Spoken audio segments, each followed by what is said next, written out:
Delta 668 Minneapolis approach for traffic, change transition, visual runway 30 right.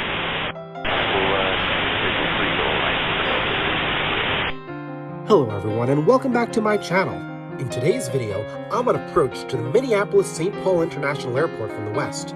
As we get closer to the airport, our traffic collision avoidance system provided a resolution advisory to the flight deck due to conflicting traffic, and we had to abandon the approach. Flying is one of the safest ways to travel, and terrific technology is available to our pilots to help make our flight more secure for landing, so keep watching to learn how onboard equipment is a savior in the aviation world.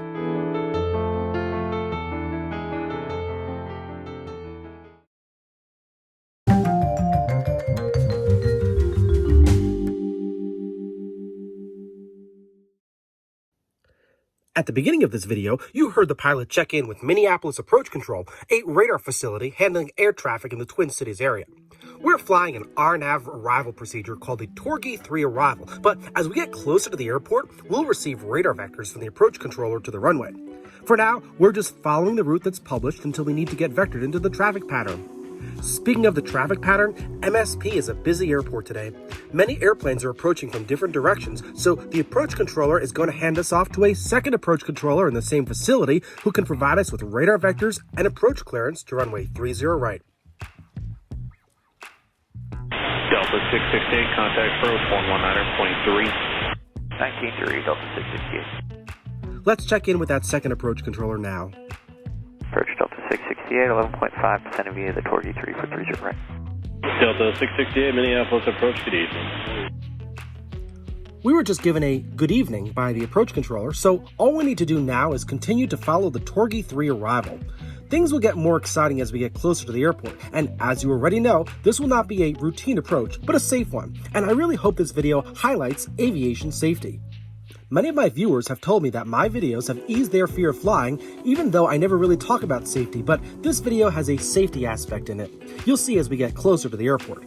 Now it's time for the approach controller to issue us our first radar vector and lower altitude. Delta 668, flight heading 090, vectors to final, descend and maintain 6,000. 090, descend and maintain 6,000, Delta 668.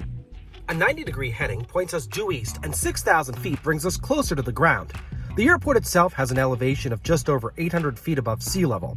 We'll be heading right towards the airport area once we complete the turn.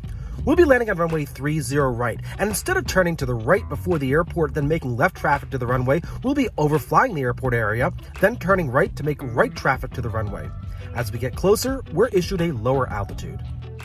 Delta 668, descend and maintain 5,000. Continue to descend to 5,000, Delta 668. Our next clearance is down to 4,000 feet and then reduce our speed to 190 knots. Note the use of the word then. We can't slow down to 190 knots until we've reached 4,000 feet. Delta 668, descend and maintain 4,000, then reduce speed to 190. Descend and maintain 4,000, then slow to 190, Delta 668. We're now approaching Minneapolis, Minnesota, and you can see how the population density is increasing below. This is a major metropolitan area. After passing by Lakes Bide-Mikasa and Lake Harriet, we'll see the skyscrapers of downtown Minneapolis as approach control has us turn to the right just around the vicinity of Minneapolis St. Paul International Airport. It's all right-hand turns from now on to join the right downwind and right base to runway 30 right. So the plan is to continue along in the opposite direction of landing for a bit, then turn us right to join a base leg, then make another right-hand turn to join the final approach course. It should only take a few more minutes before we're on the ground, to the delight of most passengers who have connections to make. Outside, we can see the Mississippi River, which flows all the way down to the Gulf of Mexico. While traffic to runway 30 left is heavy today, traffic to runway 30 right is actually kind of light, and our gate today will be Charlie 3, which is right next to the area where we will be vacating the runway. Everything is looking good, and the views are nice. The cluster of buildings that you see below is downtown St. Paul, the capital of Minnesota, and to the right is its airport. In the next transmissions that I'll have for you, we've moved further along and we're about to turn right, so let's listen in to the controller give the next clearance. Delta 668, turn right heading 180. Right heading 180, Delta 668. Delta 668, continue right turn heading 210. Continue 210, Delta 668. Now, listen very carefully to the next few transmissions. We are southeast of the airport, about to turn right to join the final approach course when both the controller and the pilot learn on their own that there is a traffic conflict. Delta 668 Minneapolis Airport is 3 o'clock, 12 miles. Inside, Delta 668. Delta 668, turn right heading 270, there's traffic, 1 o'clock and 2 miles northeastbound.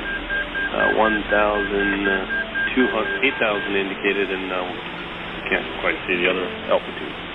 Yeah, it looks like we got Vaco altitude here on that heading. We're searching for Delta 668. And one of them does show 4,100 indicated, passing on the right side now. Yeah, we're getting an RA. We're in an RA. Delta 668. Delta 668, when able, fly heading 300, maintain 4,000. And we'll go Delta 668. So what happened here? The controller noticed airplanes not headed to MSP on his radar, and in the cockpit, the Traffic Collision Avoidance System issued what the pilot called an RA, or Resolution Advisory. The RA, which I can't hear from my passenger seat, immediately tells the pilot what to do to avoid contact with the traffic. The pilot complied, and the controller also issued an instruction for the pilot to be executed when able, or when the RA informs the pilot that we're clear of the conflict. And Delta 668, we're clear of the conflict, and we're 4,000 and confirm heading 300. Delta 668, affirmative 300, heading, maintain 4,000 on vector for resequence. All right, 300 on the heading, 4,000 for resequence, Delta 668.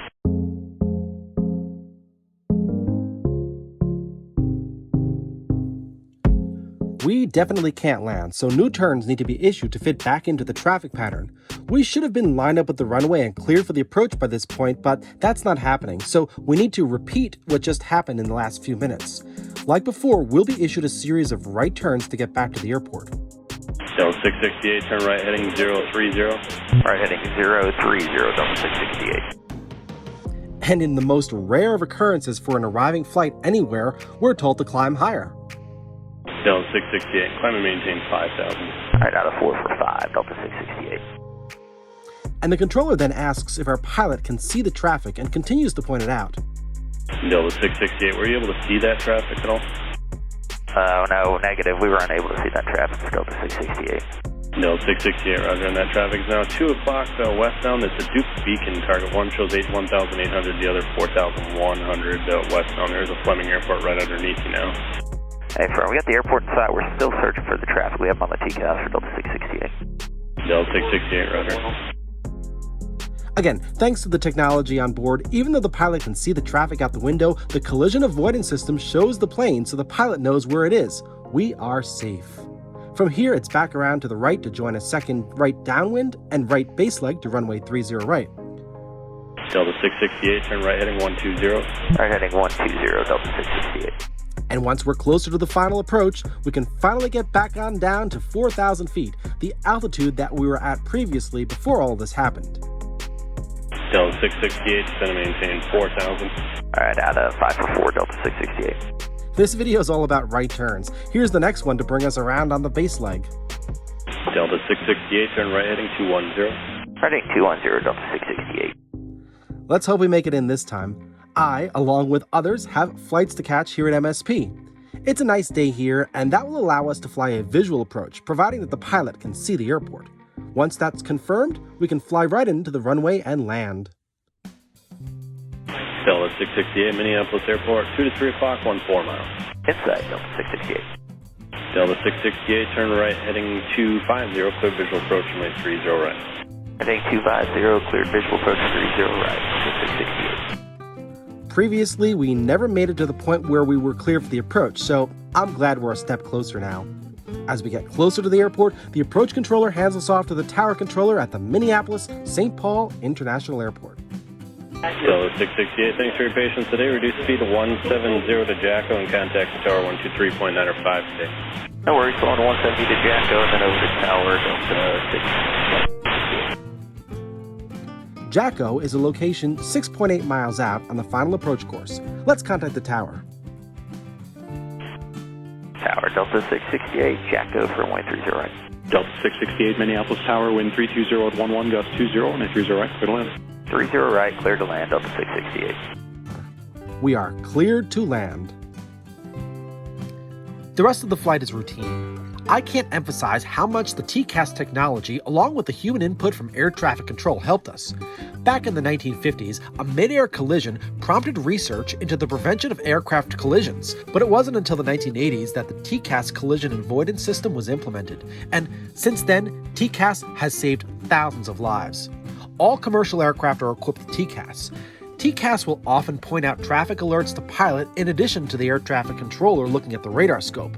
When the traffic alert becomes a real threat, the system goes a step further and provides a resolution to the imminent situation.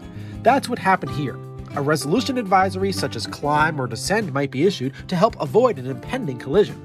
For now, we are safely on approach to runway 30 right, and we've been safe the entire flight. From the technology that brings us to the runway to the technology that separates us from other aircraft, I cannot emphasize how safe flying is. You just don't get warnings and assistance like this when you're driving a car. And we're always being monitored by someone on the ground.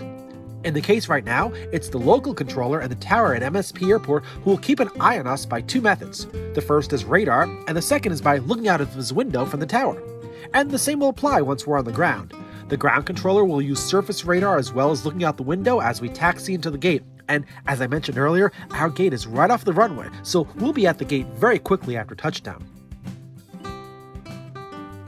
As we vacate the runway, we're told to contact ground control. Delta 668, turn left at Charlie. Start for the gate, contact ground point honor. All right, left on Charlie, ground point, point 9 for Delta 668? Correct. Point 9 Delta 668. With a short taxi and already ahead of schedule flight, we actually made it to the gate before our scheduled arrival time.